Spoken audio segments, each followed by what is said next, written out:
Welcome top news today.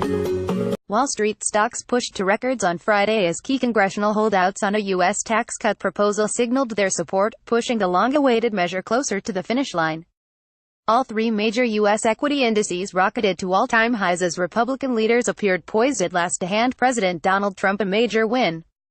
The progress on the tax bill also boosted the dollar.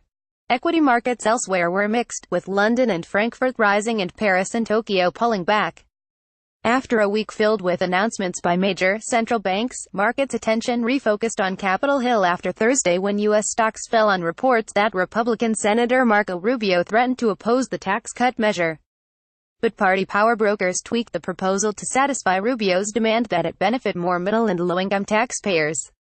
Republican Senator Bob Corker, who opposed an earlier version of the proposal, also said he would support the final measure. As the progress continues, this is a market that continues to reward that progress, said Art Hogan, chief market strategist at Wunderlich Securities.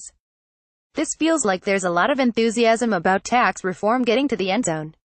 Since the president was elected last year, Wall Street has viewed tax reform as Washington's biggest priority because it would immediately boost corporate profits and was seen as a means to generate faster economic growth.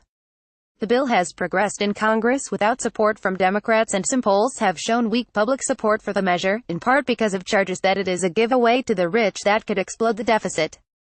The momentum behind tax reform also helped lift the dollar.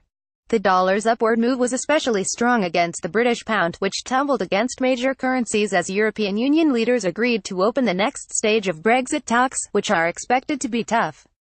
The formal shift from Phase 1 to Phase 2 of negotiations between the UK and EU only intensified the pound's Brexit migraine this Friday, said Connor Campbell of SpreadX Limited. What we just went through was meant to be the easy part, Campbell added.